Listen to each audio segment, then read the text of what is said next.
Dedicated to agriculture, and we are going to have 3 teachers with us.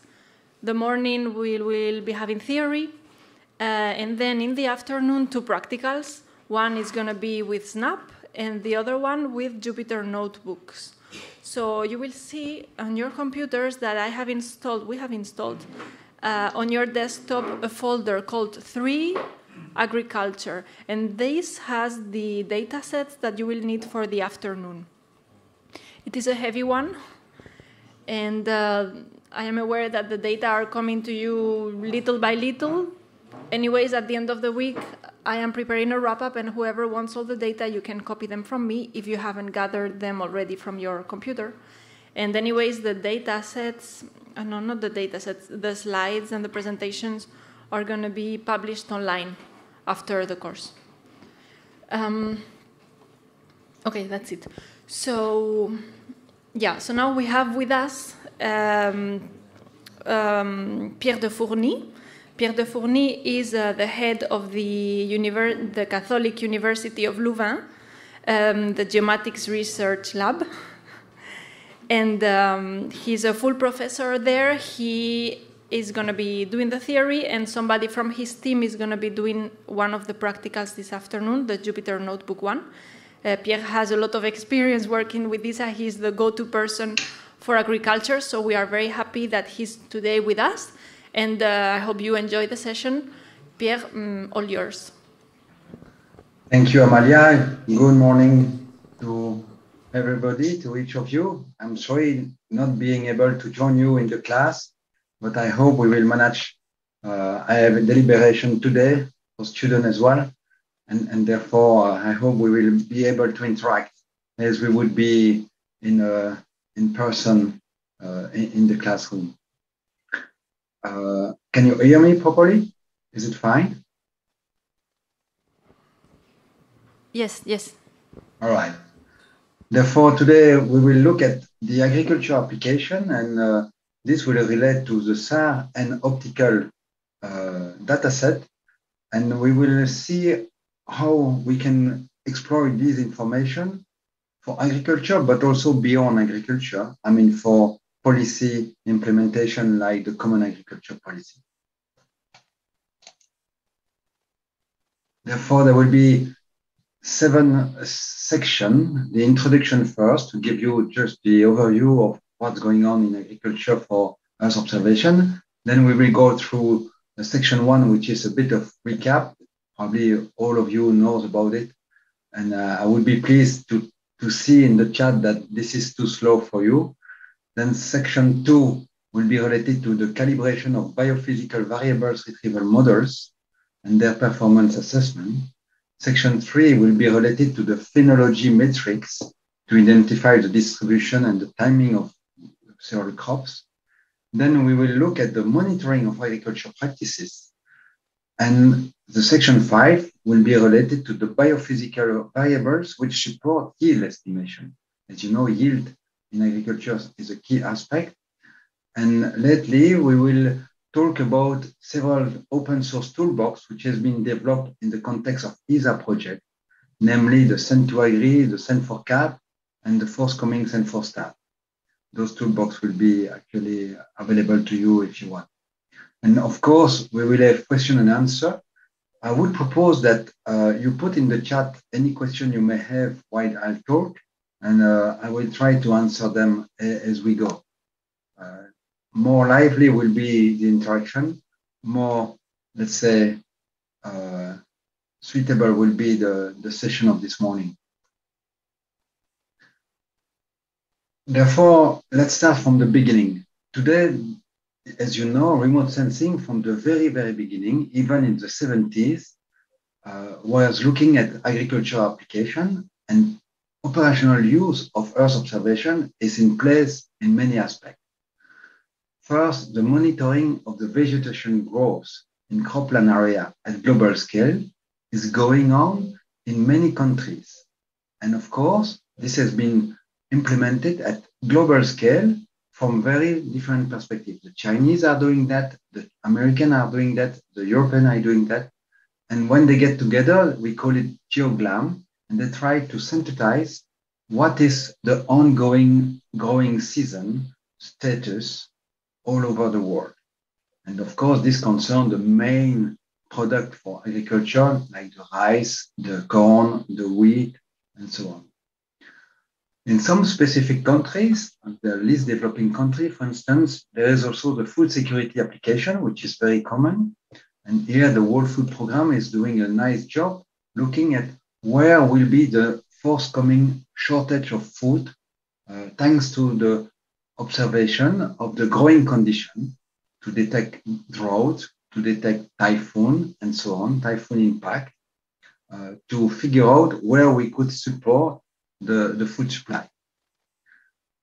More locally, at the EU level, the European Commission has implemented the most sophisticated system to actually assess the production at European scale to be sure that when they will support the price, and it was part of the common agriculture policy for many decades, actually they will know what will be coming on the market.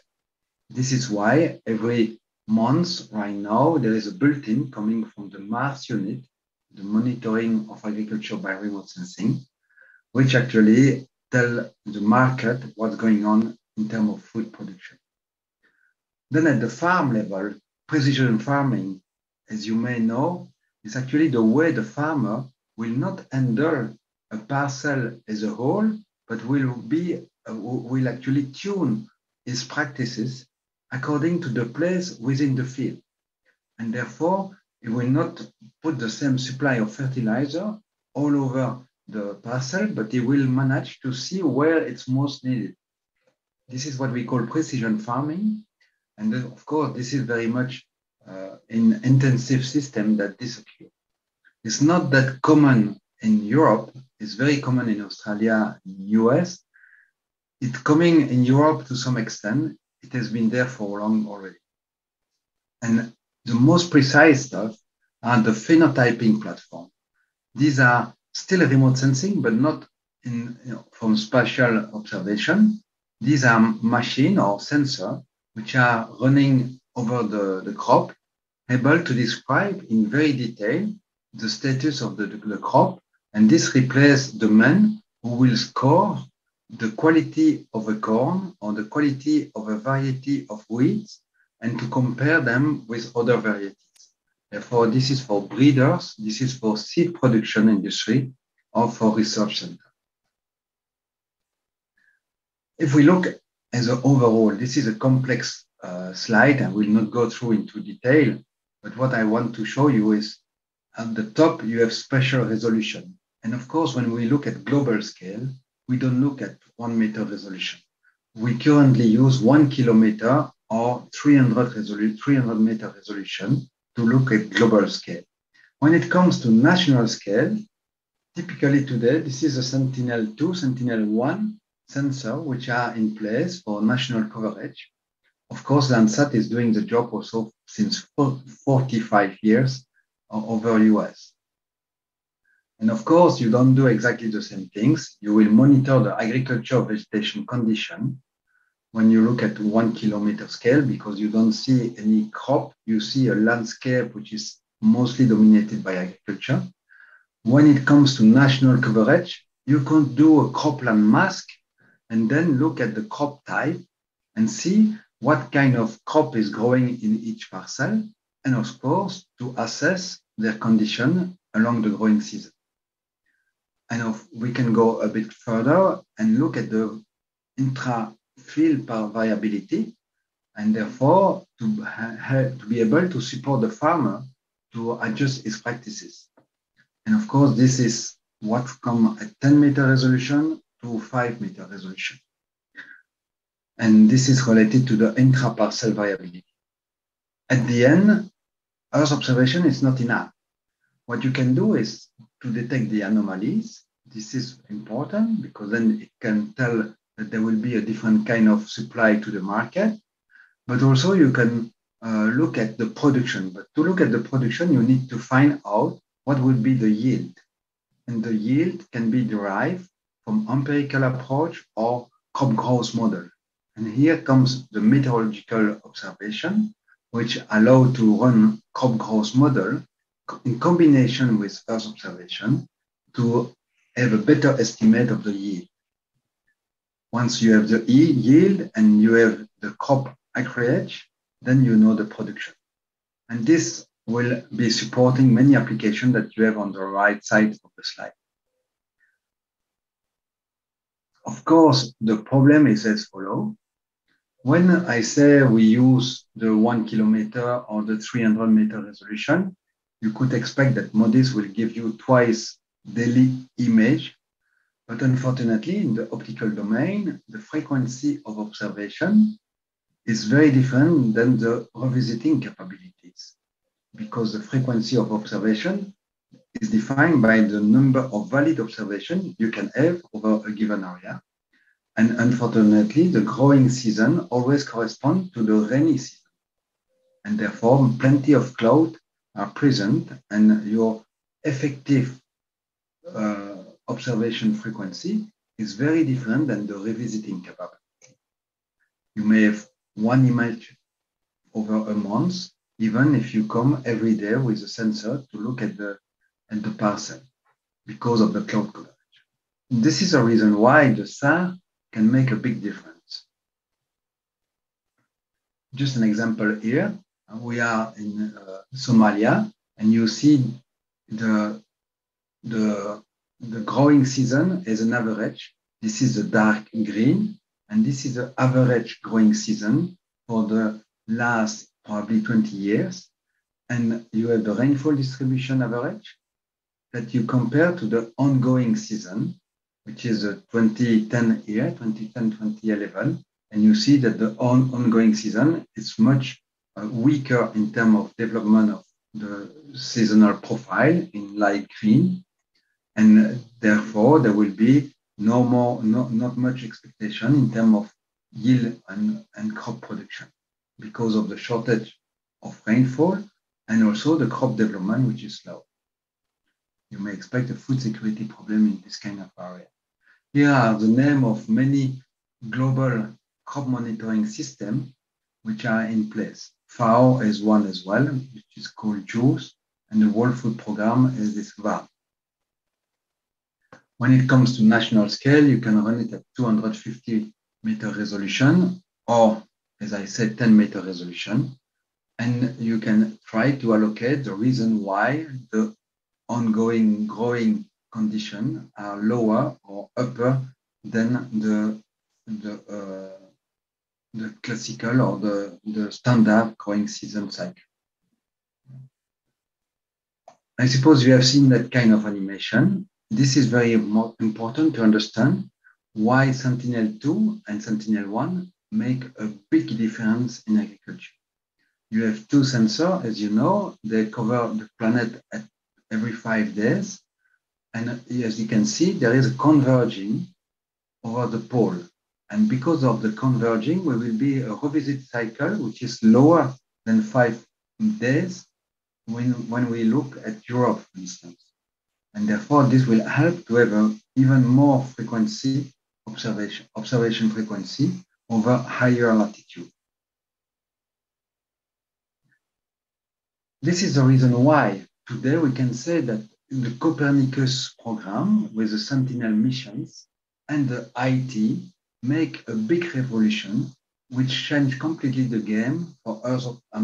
Changed completely the Earth observation game for agriculture. Finally, after 50 years of Earth observation, we have in orbit what we need for agriculture monitoring. And there are free, open, and long-term data policy, which make a big difference for operational agriculture application development. The computing facilities has been upgraded with the cloud, and there is no longer a big issue related to that. Therefore, we can cover very large country in real time at 10-meter resolution. This is not a question. On the ground, the field observation capacity has changed completely as well, as now everybody with his own smartphone can report observation from the ground. For instance, in Ethiopia, there is 2 million farmers 2 million farmers sending their observation related to the wheat rust. And this allows, of course, to relate to satellite observation. In addition, the European community and the global community of Earth observation got organized through the COs, the GCAM network, and the ACMET, which allow actually to make the best use of what is available. This is the reason why today we can consider that cropland mapping is operational. Crop time mapping, and we will see that, is operational to some extent. The biophysical variable retrieval, we will detail what is this, is operational. The crop condition monitoring is fully operational, and the agricultural practice monitoring are mostly operational, depending on the difficulty and the context. Therefore, what we aim today is to have national or regional production forecasts, which is not yet operational, but coming. The future of agriculture application and Earth observation is related to the Internet of Things, to the artificial intelligence exploitation, to improve the yield estimation, the yield quality assessment, do you have a lot of protein in your grain or not? Being able to develop agricultural statistics with the support of Earth observation instead of national statistics from the ground. And then we can look at the water use efficiency, the pest and disease monitoring, and so on. These are applications which are under development and not fully operational at scale. Some are operational, but their quality or the reliability is still varying. Just to give you an idea, in 2016, the first national cropland map at 10-meter resolution was produced with Sentinel-2A only. And this was in the framework of the NISA project. And we map actually Ukraine with a very good accuracy, 96% accuracy, to see how much Ukraine was covered by cropland. And of course, we can map also the winter wheat of Ukraine and then have a crop area indicator at oblast level. At that time already, there were a conflict with their neighbor, as you know, and we could show to the Minister of Agriculture that what they have covered from their National Statistical Survey, the Ministry of Agriculture, which is the y-axis, was very nicely correlated to what we were able to observe from satellite, and 0.98%, I mean, 0.98% is R squared. But when we look at the oblast which was temporarily occupied, as they said, actually the remote sensing was able to give an information, while the National Statistical Office was not able to go to the field. And this is an example where Earth observation can support in conflict area the food supply. What is very important in agriculture application is the timeliness. Unlike forestry application that you heard about yesterday, timeliness for agriculture is very short. I mean, if you don't get the information at the time of the harvest, then it's too late. And therefore, it's running over the season, and we can try to do, for instance, the cropland mask after 1 month at the mid-season, or every month after the mid-season. And you can see here that the accuracy is increasing as the growing season goes on. But of course, we can reach already a good accuracy 1 month after the mid-season, which is quite efficient in terms of decision making. Therefore, much before the harvest, you know the area which has been planted. And this has been shown for France, Madagascar, Morocco, Sudan, and so on. Of course, when it comes to SAR, it's even better because SAR, you are sure that the acquisition will be valid, and therefore you have a systematic revisit capability, not disturbed by the cloud, as you know, and therefore you have a much nicer growing cycle which can be monitored. And this is perfect for rice. It's more complicated, we will see, for other crops, but for rice, it has been developed very nicely. And therefore, you can see here the different cycle in the ratio VH under divided by VV or VH only. As you know, the VH will actually give you volume scattering, and the volume scattering is very much dependent to the volume of the vegetation. When it comes to rice, you have a water flooding surface, which allow actually to have only the signal from the biomass development and no perturbation by the ground. And this is why rice is a perfect crop for SAR observation. But of course, it works for other. We can see here the animation, if it works.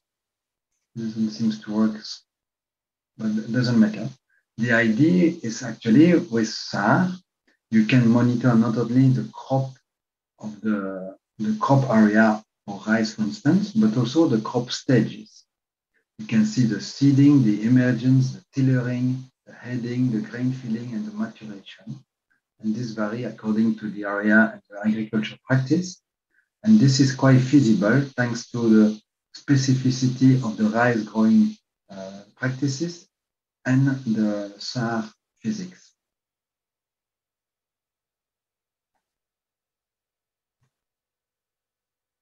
As I don't see any question for my introduction, I will proceed with section 1, which is the idea to recall a little bit how interaction with the electromagnetic radiation and the crop take place.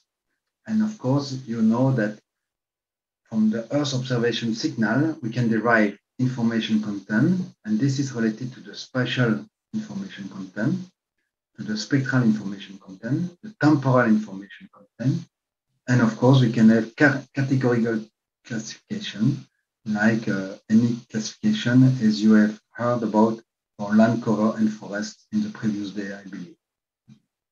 It's good to see that the 2-meter resolution allow you to capture feature like crown of trees in the field. The 10-meter resolution allow you to capture the parcel level, but the 100-meter resolution allow you to assess the landscape and no longer any parcels. Of course, depending on the area, 100 meter may still be valid, but there will be plenty of mixed pixels which are not so suitable for crop-specific monitoring. It's very important when it comes to agriculture and small parcel observation to take into account not only the pixel resolution, as you are all aware, but also the point spread function. I don't know how much you are aware about this, but you know that a sensor will have an angle of observation. This is what we call instantaneous field of view, the IFOV, that you can see on the small image here. You have the satellite, you have an angle. This angle don't give you a square. It gives you a spherical area which contribute to the sensor measurement. And of course, this does not fit exactly into the pixel. There will be a gridding afterwards, which allocate the measurement to the closest centroid of the pixels. This means that when you look at the pixel level, you are not looking at the square corresponding to the signal, you are looking at a representation of what was measured put into a square area. And the ground IFOV, the ground instantaneous field of view, is grounded projected IFOV, will vary according to the track. When it comes to MODIS, you know that at the edge, what we call the 250-meter resolution at nadir view will become 1 kilometer at the edge of the track. When it comes to parcel monitoring, it makes a big difference if you have a nadir view or an observation at the edge of the swap, which actually will correspond to 1 kilometer, while the IFOV is still the same. It's just due to the spherical aspect of the Earth and the viewing angle, which vary along the swap. And of course, there is in addition the ground sampling interval, which is the interval of sampling by the sensor. And this corresponds actually to sometime overlapping footprint or sometime distinct footprint. Most importantly, when it comes to this footprint, the location of the object or the target within the footprint of an observation the contribution of any piece of target within this footprint will contribute according to its position. You see here that actually beyond the 10 meter, there will be a contribution by many pixels surrounding the footprint of the 10 meter due to the diffusion in the atmosphere, due to the imperfect optics of the sensor. And of course, most of the pixel will come from the center of the footprint, but you see that the relative contribution will be 20% for the center of the footprint, and there will be a significant contribution by the neighboring area. And this clock, this curve in 3D actually corresponds to the exact footprint of the measurement. This is what we call the point spread function, which describes the response of any imaging system to an object. And therefore, this is important to know that when we have a 10 meter pixel, the measurement does not correspond to a square of 10 meter to 10 meter on the ground. It's very important because in agriculture, we relate a lot field observation and satellite observation. And to be able to couple both, you need to know what are the footprint of each. In terms of temporal signal, you know that agriculture is very much variable over the season. And when we look at a parcel, in March, it will be bare soil. And therefore, the signature of bare soil is the dark curve that you can see here, or the red curve that you can see here. And this corresponds to maybe a field of sugar beet. And then we can look over the season, and this will evolve. The sugar beet will remain bare soil till May, for instance, while the wheat, the winter wheat which was planted before the winter, is growing quickly since March to May. And it's very dark red when it comes to May. And this will be continuingly developing because of the growing season for the winter wheat, which takes place actually with an harvest in July, as you can see here, while the sugar beet actually is just starting in May, growing, and in May, while the winter wheat is already harvested, the sugar beet is getting to the full development stage. And therefore, this is the transition between a bare soil to a signature of vegetation, the green curve that you are fully aware, I suppose. And of course, the maize was planted even later than sugar beet and developed lately. And as you can see here, this is the maize. And the maize actually will be harvested before the sugar beet. The maize was harvested here, while actually the sugar beet is only harvested in October.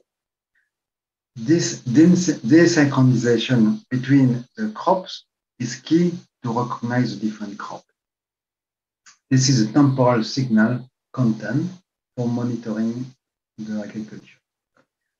We all know that all this is related to the pigment, and I will not go through in detail here.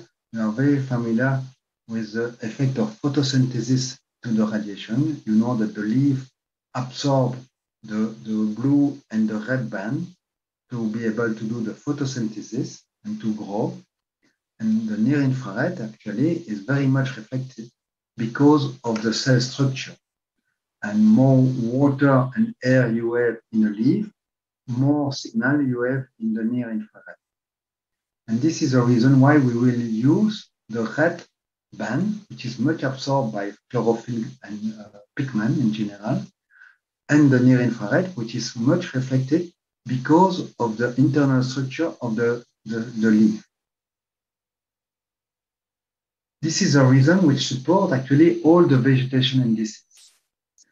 All the vegetation indices that you are very familiar with are playing with the near infrared and the red contrast.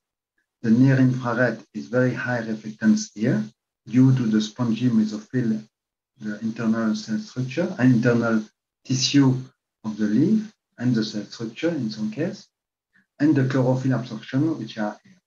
The contrast of both is highlighted in many vegetation indices, while the peak of absorption of water contained in the leaf are fully marked in the near infrared and in the sphere.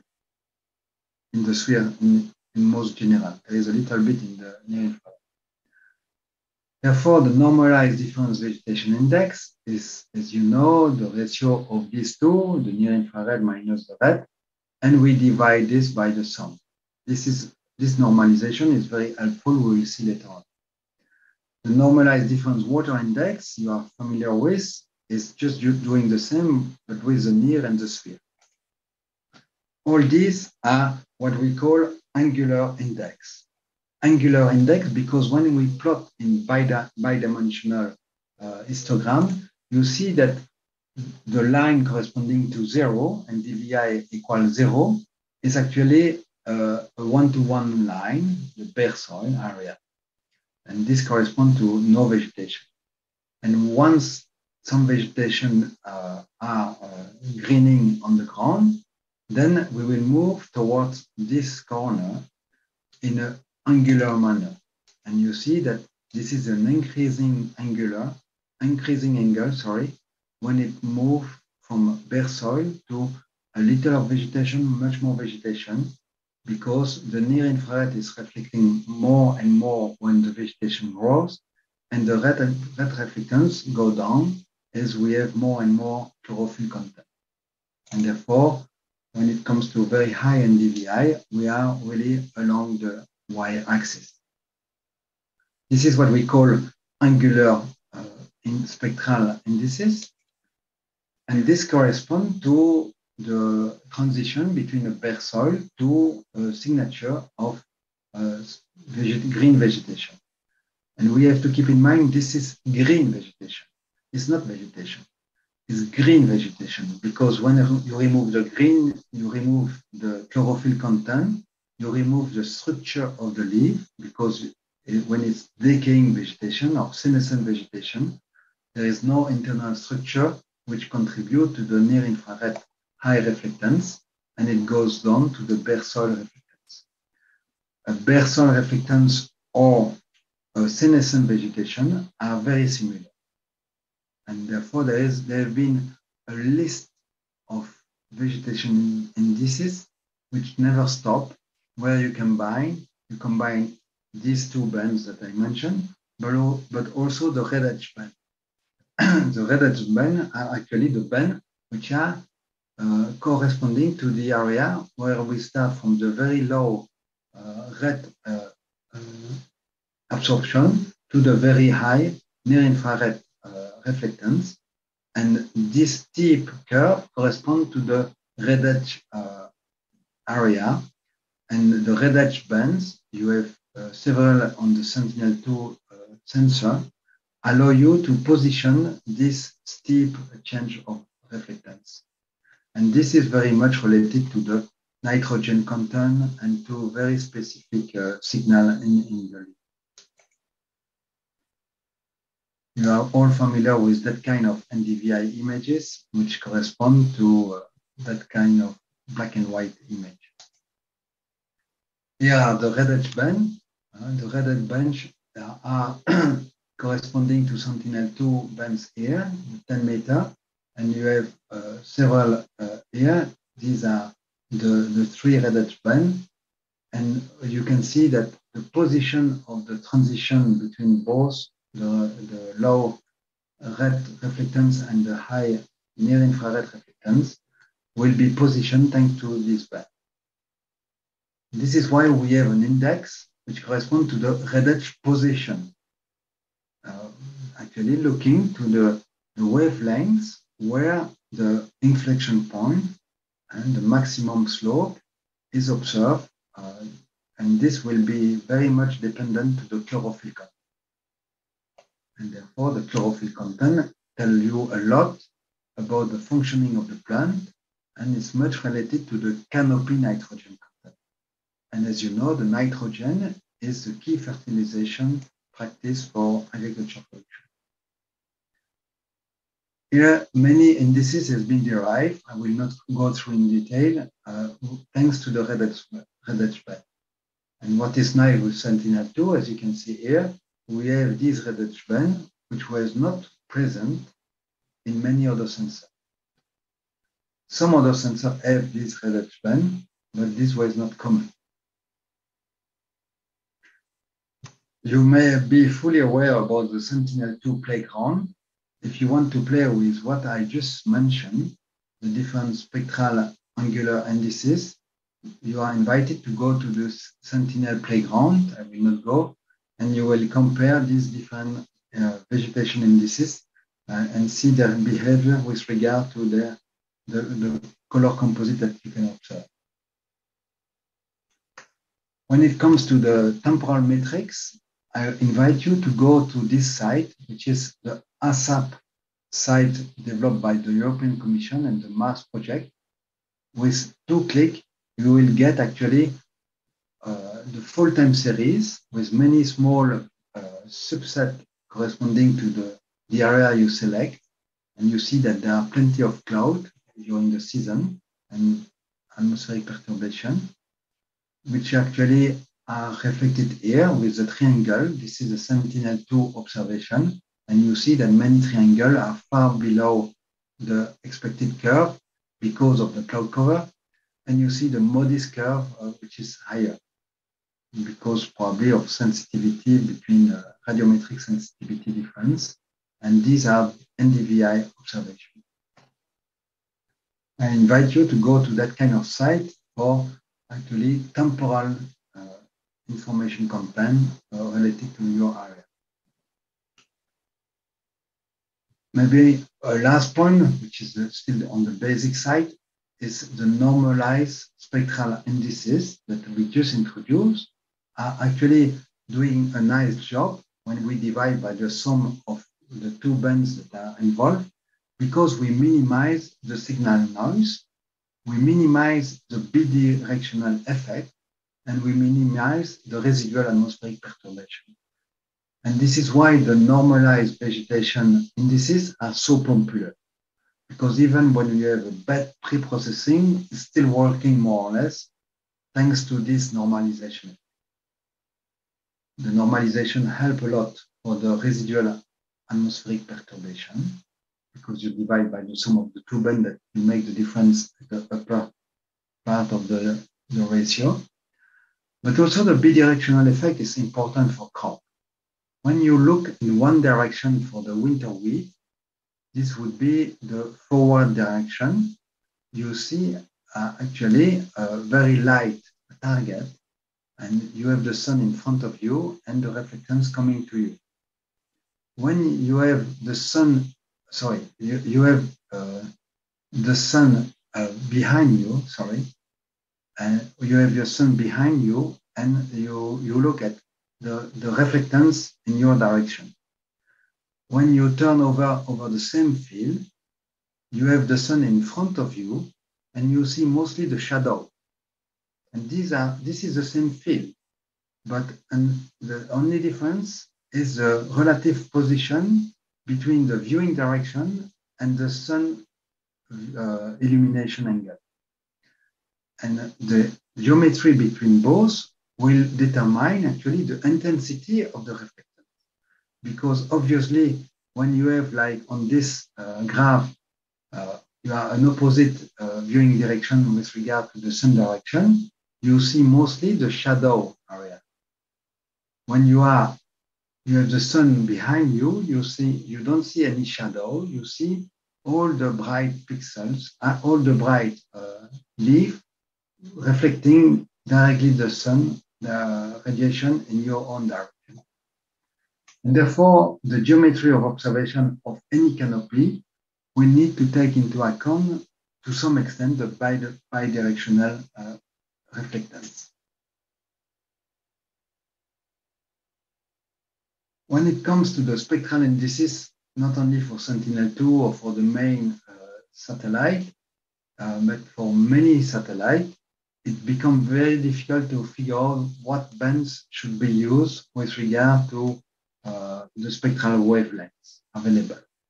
And this is why there is a nice index database that you can select here, which tell you what are the expected bands for the different vegetation indices. And again, if you use more exotic instrument, you are welcome to go there to know what bands to be used. Because I mentioned the internal structure of the leaf, the pigment absorption, there is much more in the spectral signature of a vegetation. I mentioned already the water as well, but you have the lignin content, you have the stress impact, you have the carotenoid bands, you have a nitrogen bands, and so on. And this is only, let's say, achievable when it comes to hyperspectral information. But in some cases, we can approximate what is doing hyperspectral with satellite like Sentinel-2 with narrow band. What are nice are the light use efficiency bands, which are related to fluorescence, or the fluorescence is also on this area with the plant stress and the senescence bands. Therefore, if you comes to very specialized application, you may have a look at the spectrometry of the leaf. No question of the spectral indices. You have been very familiar with that. Maybe let's have a last look on the bottom right of the image here. You see that the spectral signature of a green vegetation is really green, like this one. This is very common signature according to the wavelengths. When it's dark brown, this is when the senescence of the leaf is completed. And what is important is to figure out that actually you may still have a signal in the visible band and the vegetation may look green, but you may have what we call a previsual detection visible in the near infrared, because there is an impact in the near infrared which comes before the impact in the visible band. And at the fall, autumn, you have the different color of the leaf, which correspond actually to the dispersion of the chlorophyll and the decrease of the near infrared, corresponding to a mix of little of green, lot of red, and making the very nice autumn leaf colors. But what I wanted to say is when it comes to the previsual stage, the green curve is still the same, but in the near infrared, we have already a lower plateau, which can be detected as a previsual disease detection. And this is what has been very commonly used for agriculture detection, stress, because you can see it in the near infrared while you don't see it yet in the visible band. This was my contribution to the spectral information. Are there any questions about this? If there is none, then is there any? Oh, yes, there is one. I'm coming.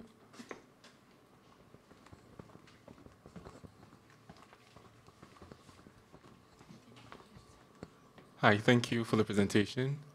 My question is with regards to biomass. Since the color of the leaf is not directly related to the vegetative growth, if if you want to estimate biomass over these areas using, for example, SAR data in combination with Sentinel-2 data, then what are some vegetation indexes that might be useful to calibrate this information? Because, for example, NDVI doesn't like fully correspond with biomass all the time, and then the relationship is inverse. So how do you make a choice of what spectral indexes to use? We'll come to that later on, but I can reply, and thank you very much for the question. The biomass is typically a biophysical variable, and we are at the right slide to look at that. It's not in my list because a biomass is not directly observed by satellite, while the other variables that I just mentioned here are really the biophysical variables. What is the difference between a biophysical variables and a spectral indices or spectral index? A biophysical variables is a variable that you can measure on the ground that exists before remote sensing. A spectral index is something which has been invented from remote sensing. And there is no reality of spectral index on the ground. Of course, you can measure on the ground, but not any farmer, any physiologist will take care of spectral index, while the biophysical variables are really the description of the physiology. The biomass, in your question, is really one of these. This is a biophysical variable, which is a target for many applications. When it comes to vegetation index, either you go for very empirical selection, right? You have a set of measurements on the ground and you will select which is the most sensitive, or you prefer to go to biophysical variables to have a more mechanistic approach. And this is what I will just explain now. When it comes to empirical relationship with the optical information, what was found is typically NDVI will have a saturation for large biomass, and therefore it's not fully suitable. Some other have used EVI because the saturation is a bit lower with EVI that you are probably aware of. But of course, it's still a very empirical relationship. And therefore, this needs to be calibrated in many places and so on. For the SAR, the biomass is not related to the SAR signal. What is related to the SAR signal is the water content of the plant. Therefore, what you measure with the SAR is the quantity of water which is contained in the vegetation. If your vegetation is dry, or if your vegetation is the ears, or is a lower water content, you have less biomass, basically, which is not correct. Therefore, from the SAR point of view, it's very nice to relate to biomass if the water content is well known. And we can say that for some crop, this is well known if there is no stress. When it comes to the optical, it's probably better to go for biophysical variables. What are these biophysical variables? I will go into detail. This is the leaf area index, the FAPAR, the F cover, the albedo, the chlorophyll, the water content, and so on. And these are related to crop processes, the photosynthesis, the evapotranspiration, the respiration, the nitrogen content, the phenology, and so on. And therefore, this is where the agriculture and, let's say, the crop science relate to Earth observation. And this is related through the crop traits, which are the characteristic of a given crop.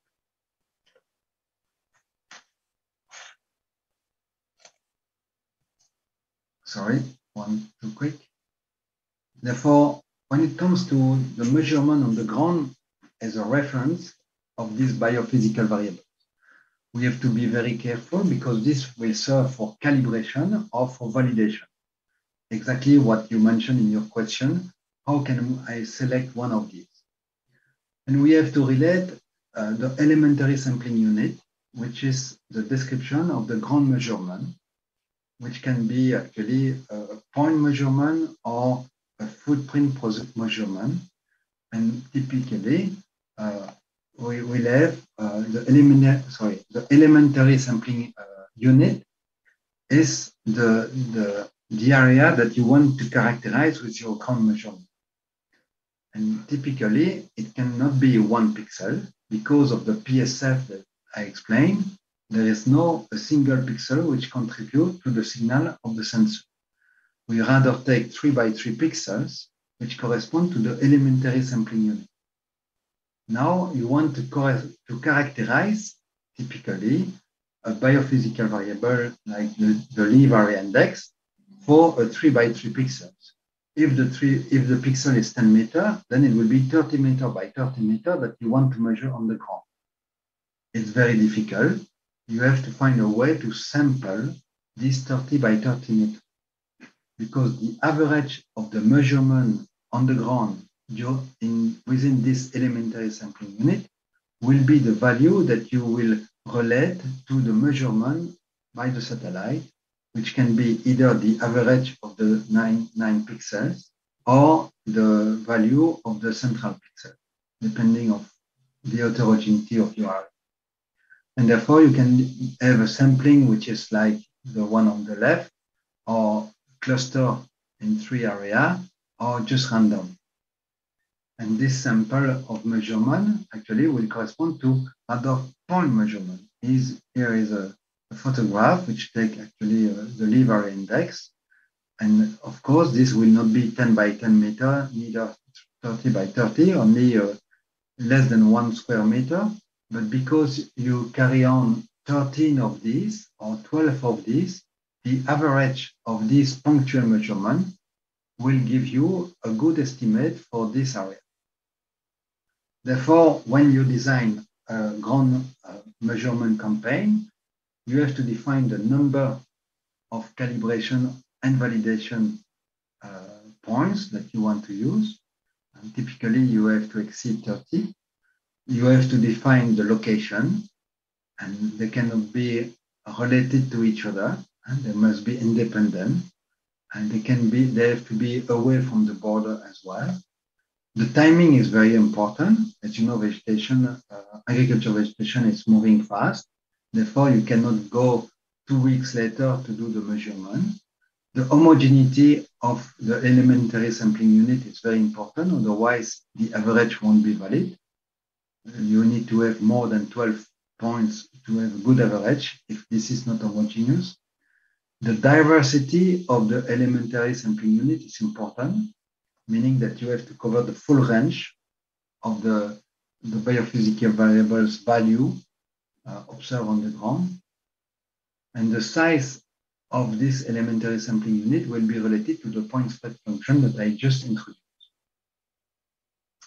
This is valid for any biophysical variable measurement on the ground. Let's come with the most simple one, the F cover. How do we measure the F cover? You see on the left side, you have seen the small animation. I hope it will start again. And you have a growing vegetation. This is wheat along the season. And this growing vegetation is measured from a vertical photograph. And this is easy to define. This is the green cover fraction seen from the nadir direction. And this is the dimensionless canopy structural variables, fully independent from the geometry of elimination, and very sensitive to the lower cover fraction. It's very good to detect emergence because there will be an impact of F cover from 0 to 10% to 20%. There is a big problem because many intensive cropping systems reach 100% coverage, and then you are blind because you saturate your signal. And of course, the F cover can be measured by LiDAR, by vertical photograph, by many aspects. And when it comes to crown canopy, you can even measure vertically above your side. F cover is an easy one. FEPA is also a nice one. This is a very nice one because it's related to the radiation. F cover is a structural variable. FEPA is actually related to the absorbed photosynthetically active radiation fraction. This is the name of FEPA, meaning that this is a part which is useful for the photosynthesis. of the radiation coming from the sun. The problem is the fact this is related to the illumination condition. When the sun angular position is different from one day to another, for MODIS because of the white swath, then you have a different FFR, not due to the vegetation, but due to the sun. And therefore, this is quite sensitive. But this is nice because it's very much related to the productivity of the vegetation, because this is the energy which is absorbed for the photosynthesis. The way to measure it is you measure the signal which is photosynthetically active below the canopy and above the canopy. And the difference is what you have captured. And just to reply to your question, the biomass, in theory, is very much related to the integral of the FFR over time multiplied by the light use efficiency, which could be crop specific, and multiplied by the total photosynthetic absorbed radiation. This is what is available, what is captured by the vegetation, and the efficiency how it is used for the photosynthesis, and this integrated over time relates to the biomass. This is the most elegant way to do it. It's not the most simple because I just mentioned that FFR is very much depending to the elimination condition.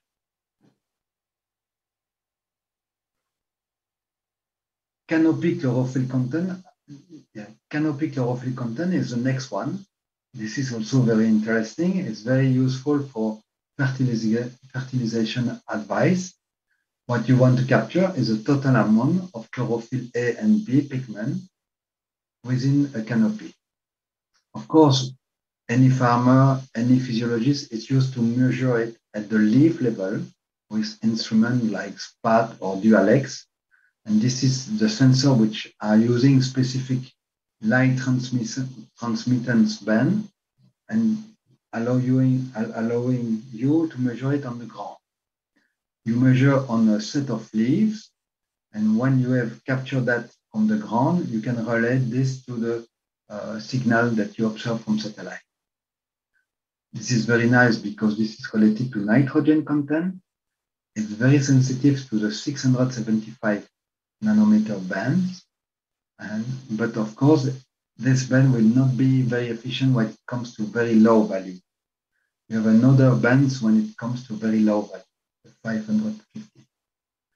If you do a proper job, then you have a very nice estimate. As you can see here on the right, you have the canopy chlorophyll content derived from Sentinel-2 as a y-axis, and you have the measure on the ground using actually a Dual-X, which is the ground measurement instrument.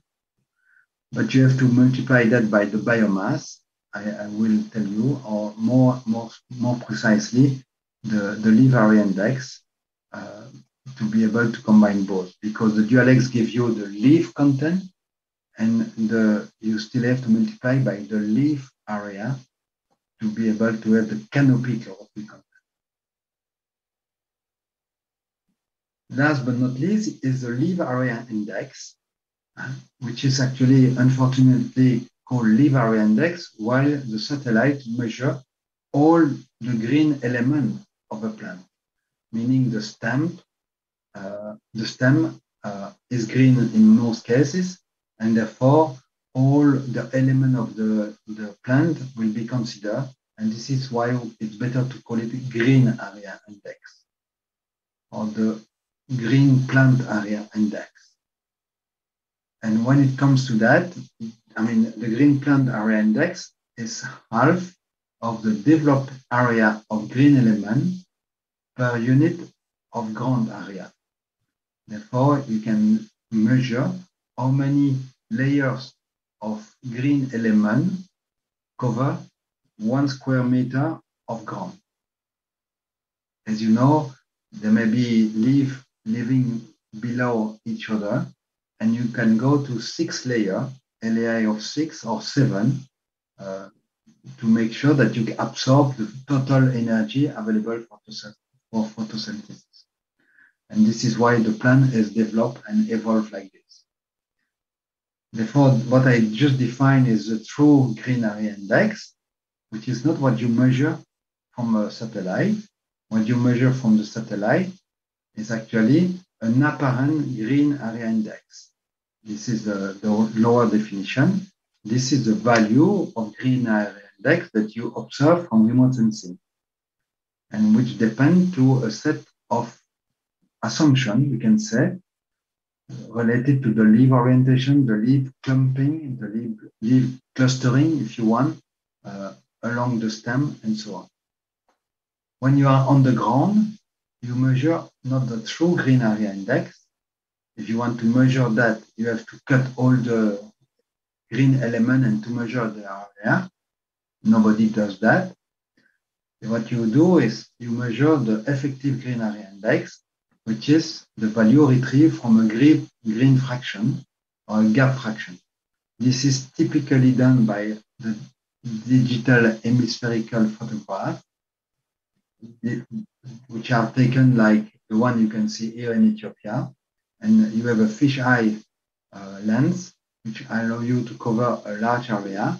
And this fisheye lens can actually allow to detect the gap fraction, meaning what are the area not covered by any green element. And by making some assumption, we can retrieve the value of effective green area index. There are other instruments which are more similar to the FA measurement, but still we have to make some assumption to derive the leaf area index of the green area index. And these are the way we measure on the ground the biophysical variables. When it comes to the calibration of these biophysical variables to retrieve from model, this is as follows. You can do that from empirical model, meaning that you take your ground measurement, you take your Earth observation signal, and you calibrate that, either through indices or spectral reflectance value, and you do the matching. This is what you get here. You have the spot-derived green area index, spot with a whole satellite, a bit like Sentinel-2, and the derived green area index, and the 1 line is the red one, and the dot are giving you the dispersion along this 1 line. This is not too bad. We have a mean absolute error of 0.4 or 44, half of unit of leaf area index. Of course, when you do a calibration, you need to have a set of validation which is fully independent, which allow you to predict the error of the model. This is an empirical model, which are locally calibrated and therefore valid for the range of value that was available in the calibration dataset and valid for the condition of the calibration dataset. What is most interesting is to have a different kind of approach, which is physically based, providing models which are generic and transferable to other areas and to other conditions. And therefore, they are designed to be generic. To do so, actually, you have to develop what we call a radiative transfer model. I don't know if you have seen that in the previous days of the training. A radiative transfer model is actually a model which is in silico.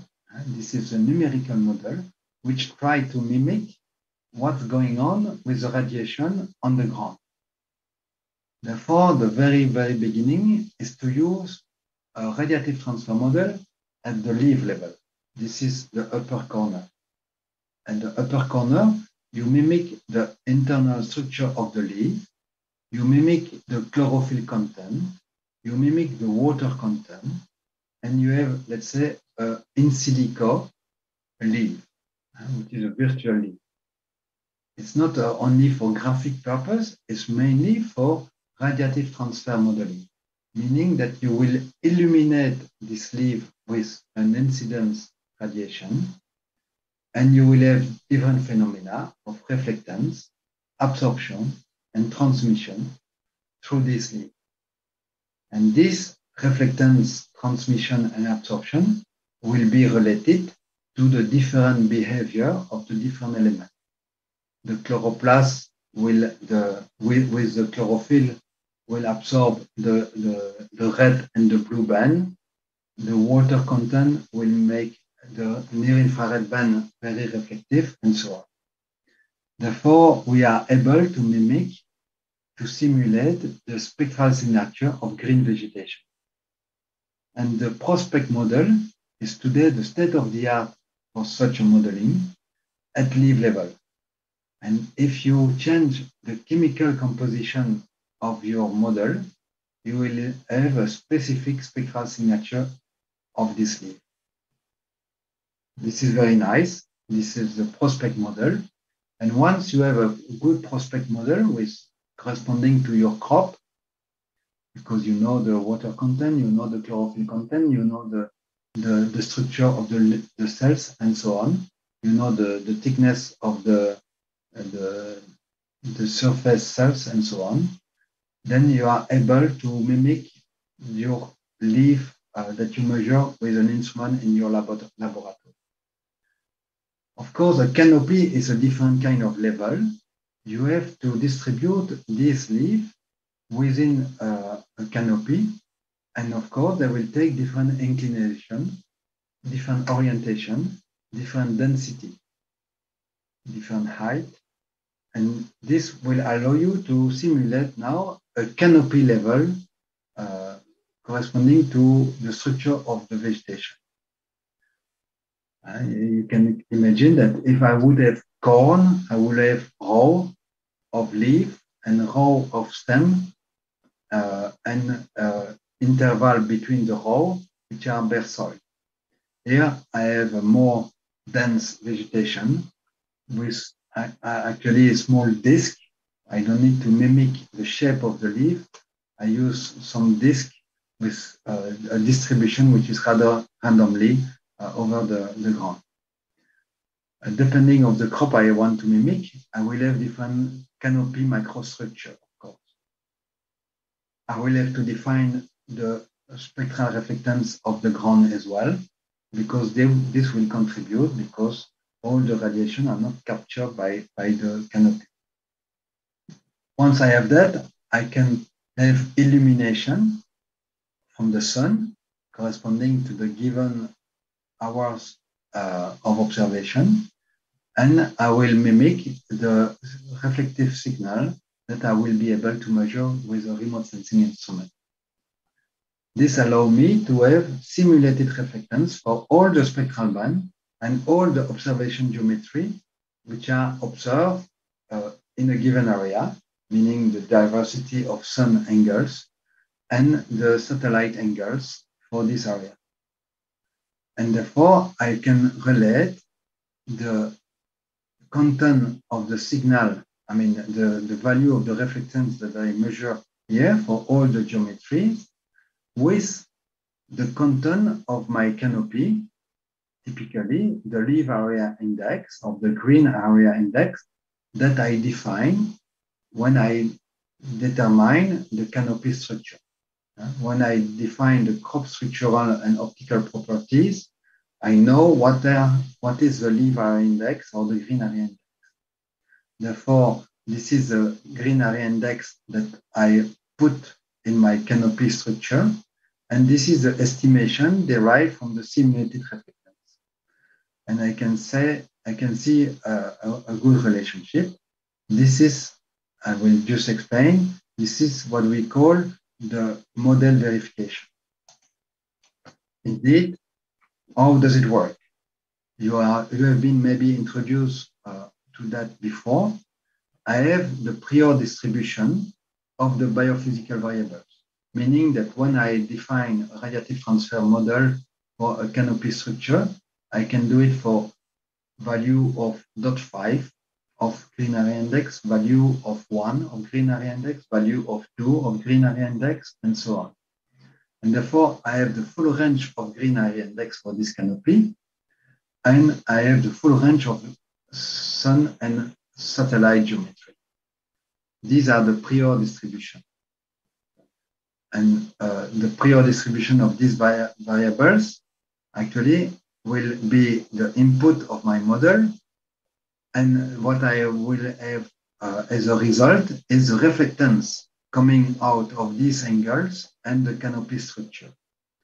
The relation between the prior distribution of the biophysical variables and the GI of 1, 2, 3, 4, and so on, and the reflectance corresponding to this value will be put together into a neuronal network system. Therefore, I will ask a machine learning algorithm, artificial neuronal network, to relate the reflectance signature to the actual observation, sorry, not the actual observation, the actual value of the distribution used for my radiative transfer model. Therefore, I have the distribution of green area index here. I have the distribution of spectral signature here. The artificial neuronal network will be constructed to derive one from the other.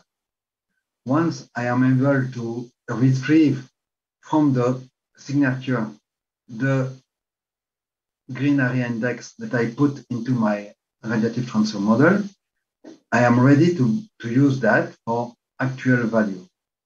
Therefore, I will put Sentinel-2 reflectance or Sentinel-2 spectral signature plus the sun and illumination geometry as an input to my artificial neuronal network to retrieve the green area index. This is a very generic approach because I use all the possible green area distribution. I use all the possible sun and satellite geometry.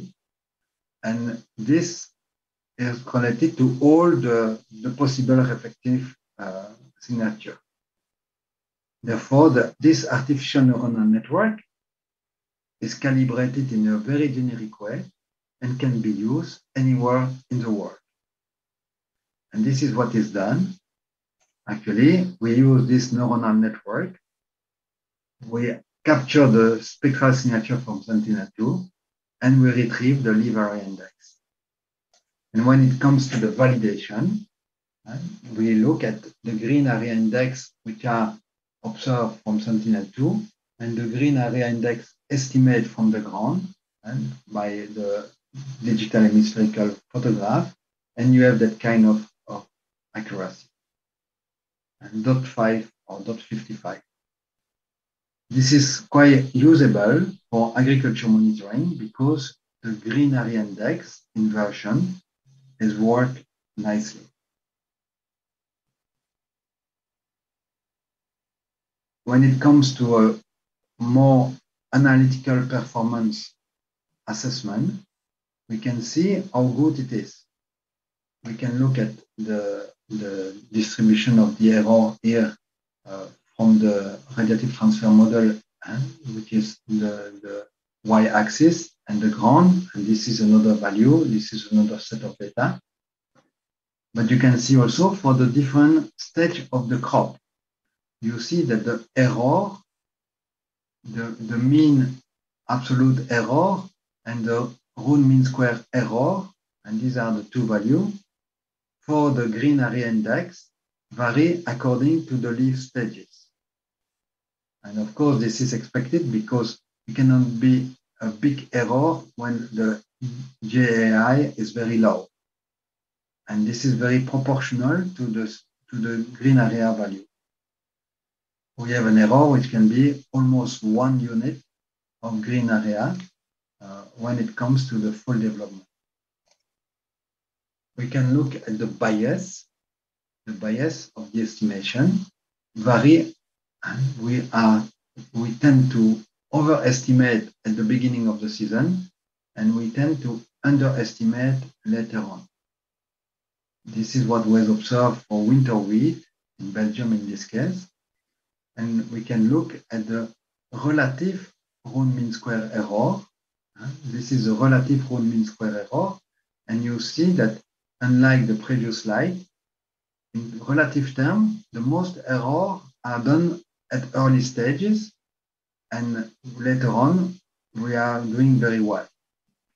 When it comes to senescence, we have a big error because the signal is no longer sensitive to the green element, and therefore there is a mismatch between the spectral signature and the green, the leaf area index. Therefore, when I say the F cover is more appropriate for the early stage and the leaf area index is not so good, this is what we observe here.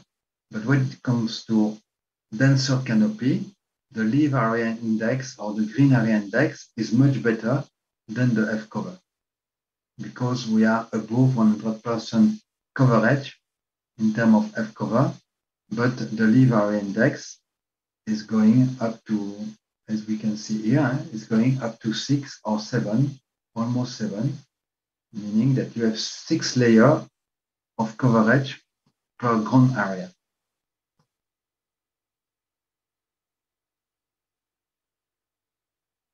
This afternoon, you will be using SNAP with Fabrizio Ramagno to derive spectral indices and biophysical variables. And more specifically, you will derive a leaf area index time series.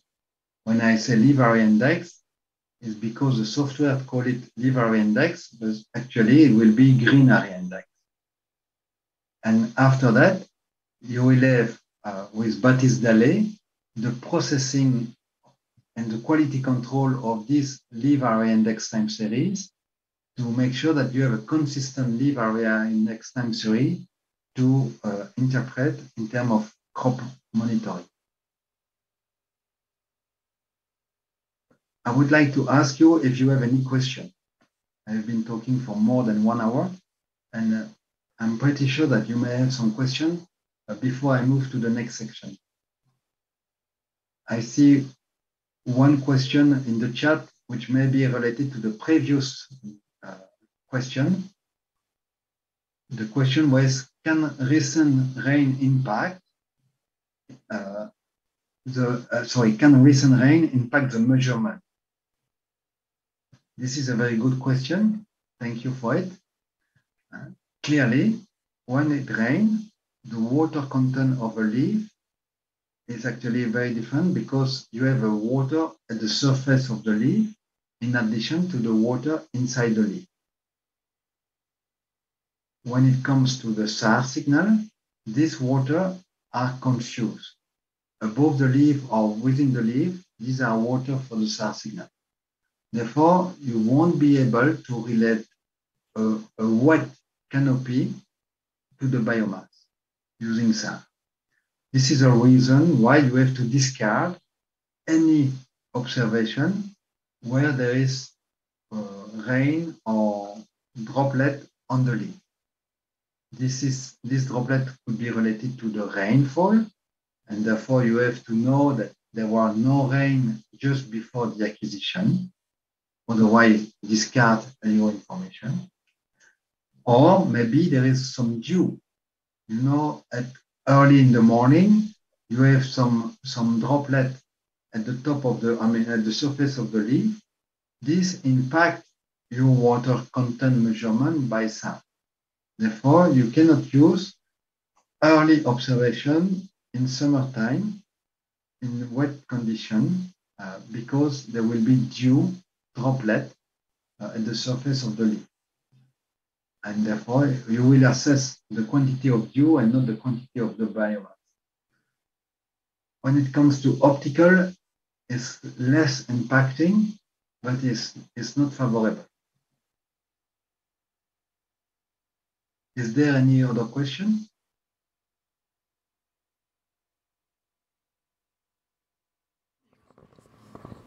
Thank you. So I want to ask about the mean absolute errors. They looked a bit large. So how do you interpret the fact that you have like a mean absolute error of like 45% between actual ground measurements and satellite measurement? And like, how do you interpret that?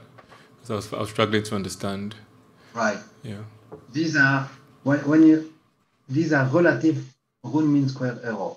As you know, the root mean square error gives a higher weight to large error, and therefore these are not mean absolute value error, and this is root mean square error, and this is relative, meaning that here the leaf development, at the leaf development stage, you have probably a LAI of 0.5 or 1. If you have a mean absolute error of 0.5, and you have a 0.5 measurement of green area index, you have 100% error.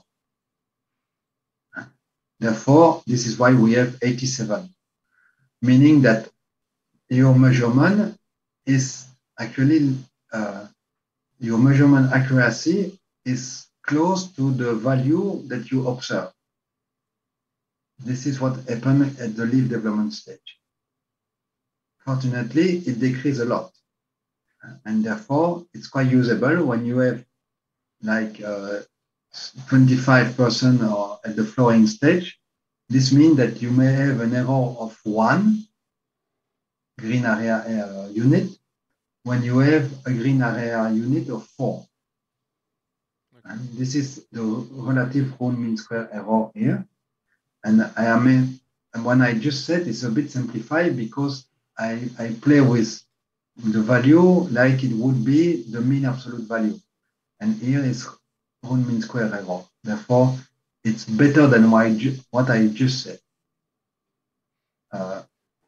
Here, when I say, for instance, the flowering, you have probably a green area index of 6, and you have an error of 0.8, which is quite reasonable, because you have, therefore, when you have a measurement you estimate at 6, you don't know if it's 5.2 or 6.8. This is typically the range of the estimation.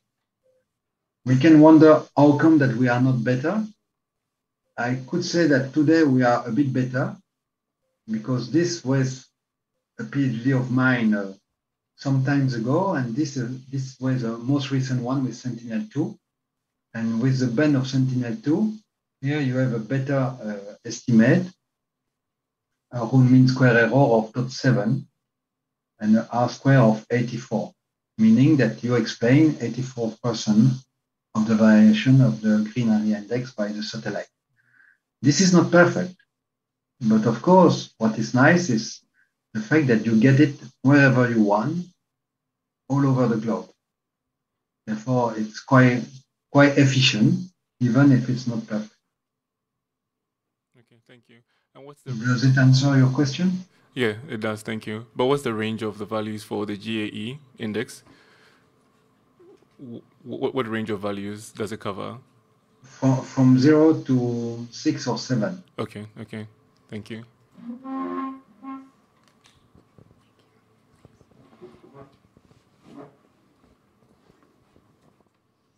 Any other question? There is one, thank you. Maybe I should read it. My question relates to not so much to the crop as to soil. I am interested in estimating ground infiltration in urban setting for hydrological application.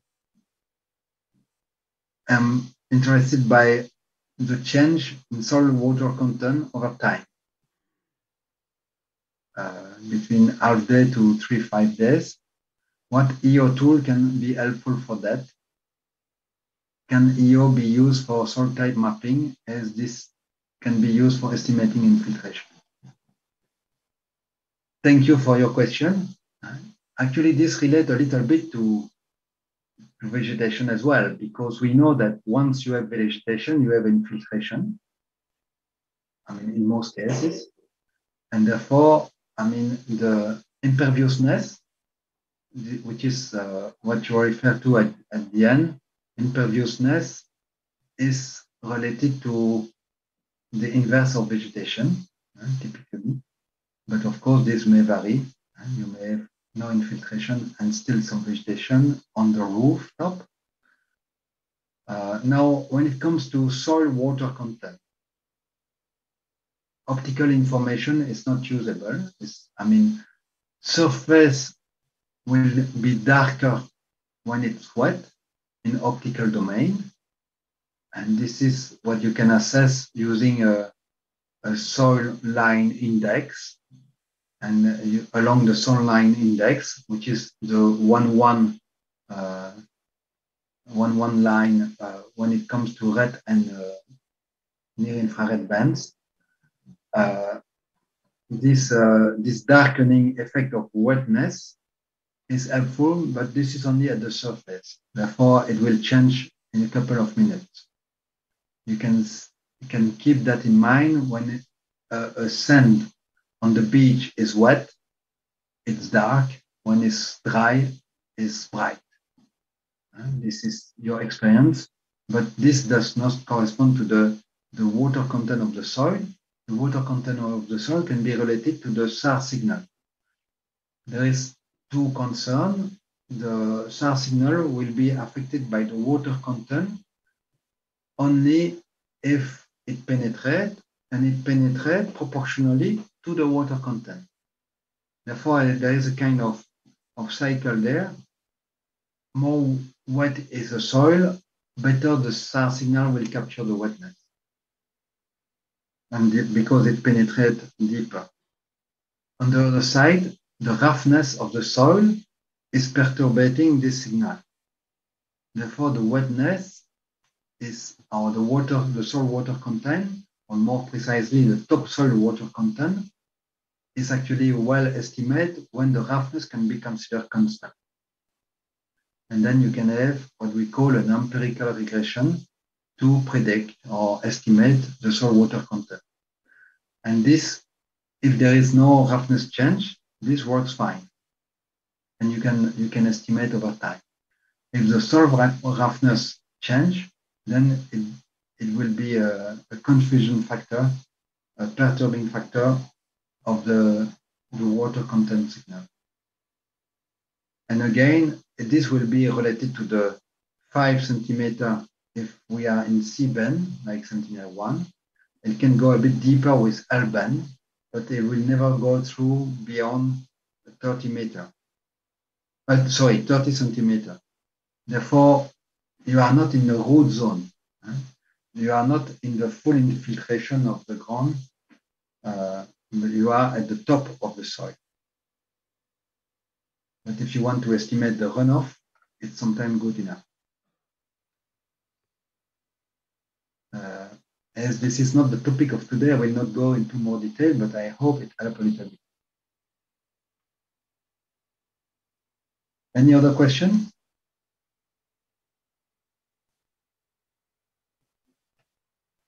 No more? Then I will continue.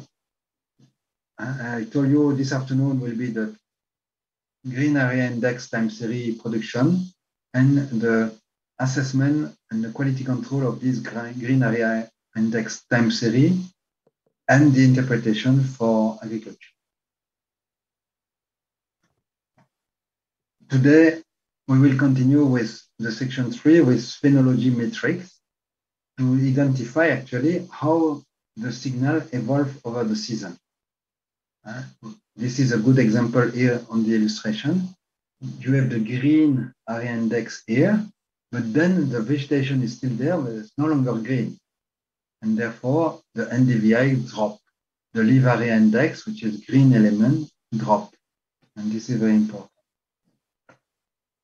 The plant phenology relates to the development stages of a plant. And what is the topic of phenology is the timing of these different stages according to the environment. And this is very much related to the climate change. The IPCC report, even the fourth version, a long time ago, say probably phenology is the most sensitive signal to climate change. And because the phenology varies from one year to another, and is very sensitive to the, let's say, overall condition of the growing season, you will speed up the growth, or you will slow down the growth, or you will delay the sowing, or you will shorten the cycle because of the climate. And this is why the agrophenology is a good marker of the climate change. I don't know if you are fully aware. I suppose this is not the case yet in Lithuania, but in Belgium now we grow grapes. We have vineyard coming in Belgium, which was not the case. This is due to the change in plant phenology, because now we have enough sun to grow a vineyard, in an efficient manner to make wine, which was only the case in southern France. Today is reaching Belgium. This is the impact of climate change. There are scales to measure that, and the BBCH is, let's say, the conventional system to determine what is the stage of a crop, and for each crop there are different stages. The morphology of the plant change along the season, of course. Therefore, the question is, how do we capture that? We use full-time series at parcel level typically, and you see that the barley and the winter wheat are very similar in that case, with a bit longer plateau for the winter wheat compared to the winter barley. And therefore, we will look at the difference between these and see where the max occur, for instance, and how total greenness will be. And we can see here that the winter wheat will have a longer development of the vegetation cycle compared to the winter barley. And therefore, we will try to decouple the different time profile. The sunflower will be completely desynchronized compared to autumn barley. As you can imagine, we saw in the autumn, it grows early spring with the barley, while the sunflower is planted in spring, and therefore it grows in summer. This allows also to make the crop type discrimination. The metrics are the key element along this profile. And of course, the very first one would be the minimum VI, which is the baseline. And then the green up onset, or what we call emergence, is really the very beginning of the vegetation. And then the maturity onset is the start of the plateau. And then the senescence offset is the end of the plateau. And the maturity offset is the end. The growing seasonal length is the range between the green offset and the maturity onset, of course. And then you can integrate along the curve, either between the green up phase till the inflection point, and then you have an integrated VI information at a given time, corresponding to a phenological stage. Or you can look for the maximum VI as well, which is also an interesting phenometrics. Therefore, how do we do that?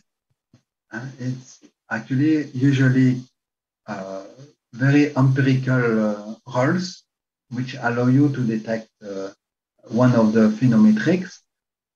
If we take the start of the season, how do we compute this? Typically, there will be an arbitrary definition which says that when we reach 20% of the seasonal maximum amplitude, we consider this as the start of the season. And therefore, we will detect the minimum value, the maximum value, we have the range, and when we reach the value corresponding to the minimum plus 20% of the range, this is the start of the season. Therefore, to be able to detect that, we need to wait for the maximum. Otherwise, we don't know where we reach 20% of the range. But this is a rather standard way of defining start of the season, which is not too sensitive to noise, because 20% is already a strong signal. Ideally, we would like to know when we start the season by having 1% of the range between the max and the min. But actually 1% will be probably a too low signal, and this is why we say 10 or 20% of the range to have a more robust signal. Otherwise, you may be, one person will be here, and sometimes it can happen even in the winter time that you start the season because you have a noise of 1% of the range. It could be also a curve analysis, where you have, for instance, the detection of the inflection point, and therefore you have the derivative of the curve, and the derivative of the curve will give you actually this signal, and the inflection start of the season will be actually the maximum of the derivative during the ascending part of the curve, of course. This is another way to do it. This is related to derivative, which is better because you don't need to wait for the maximum. Another way to do it, it's like this. You can start with a timing which corresponds to the maximum red. The maximum value of reflectance in the red band corresponds to the fact that there is no vegetation. This is a bare soil stage. This is the sowing.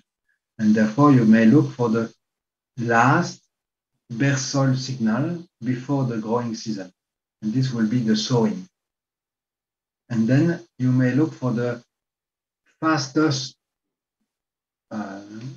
let's say, faster period of growing, which is the inflection point. And this is related to the derivative again. And this will be this point. And then you will have the maximum value, which is easy, which is the maximum green biomass, if we can say so. And then the fastest reduction of the green vegetation, which is the negative slope in the decaying phase. And then the minimum NDVI, which will be at the end.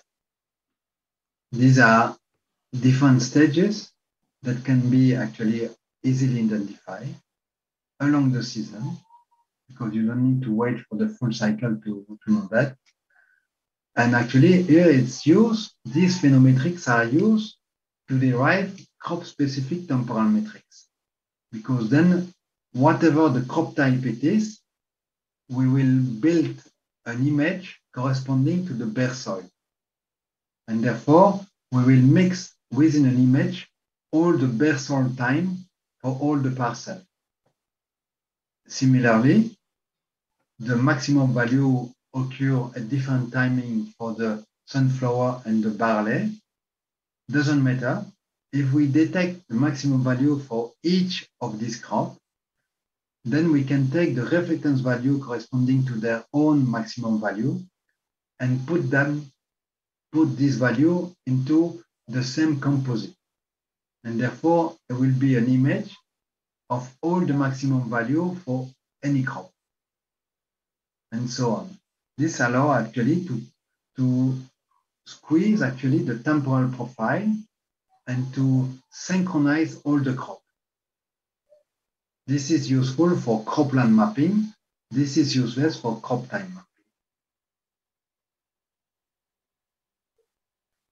Here is a first application. You have the MODIS vegetation index, and you have actually the dynamic of the crop cycle related here, corresponding to rice.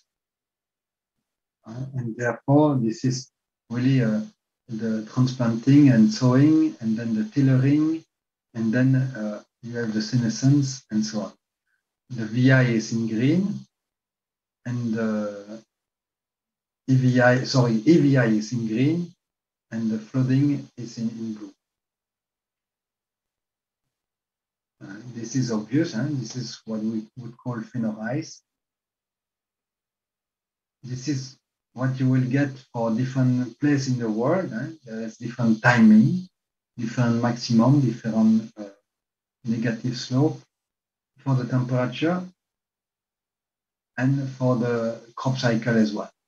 Then you have This is the EVI, and this is the different context. This is the temperate and the tropical area with contrasted temperature, of course, and contrasted latitude. This is the single season crop type. This is the multiple cycle cropping system where you plant 2 crops within a season. In China, you can plant 2 crops as well. In Vietnam, it can go up to 4 crops. For a given area, you have 4 harvests. It makes, of course, the monitoring much more difficult because you don't know to what crop cycle you refer to. Same in Philippines, and you have double season and triple season in Vietnam. And in the worst place, you have, not the worst, the most productive place, you have the quadruple season. Therefore, this could be an indication of land use intensity. There are land areas which are cropped once, other areas are cultivated twice over the year, or 3 times, or 4 times. And then you can also have retrospective analysis to see what are the typical sowing date, for instance, for the different area. And therefore, from 2003 to 2014, you can assess the sowing date using MODIS archive. And this tells you how you can expect the sowing date distribution according to the normal case or the extreme case. Same for the heading. It's a different crop development stage. You have the heading at different timing of the year, depending of the kind of year you are facing and depending of the area, of course. This is in Italy. This allows you to derive crop calendar. And these crop calendar are very important for crop growth model forcing. We will mention that later on. Now, of course, this leads to built-in and to the anomalies detection.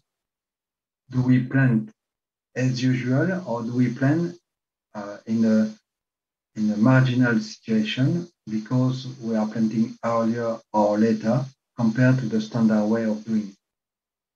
This is the anomaly. Here, this is a work that we have been doing ourselves in South Africa for insurance company. They want to show if the farmer that they insure have planted their corn at the appropriate timing, because they don't want to pay the insurance if the farmer did not apply the regular practice. And therefore, we have seen if this was feasible. And as you can see here, this is the date of emergence. And the date of emergence are diverse to some extent, but also follow a major gradient, which is related to the agroclimatic gradient from west to east. And this was expected, meaning that we capture the local diversity of emergence, but also the macroscopic emergence gradient.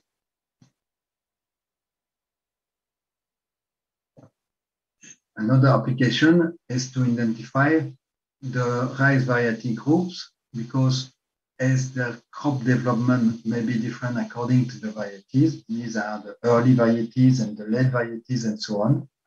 And according to the length of the vegetation cycle, we can understand that these were different varieties. There are short cycle and long cycle crop. This is well known from farmer perspective, and you can characterize that from the phenometrics. Here are the varieties that you can capture according to the different development stages. I propose that we stop here before we move to monitoring of agricultural practices.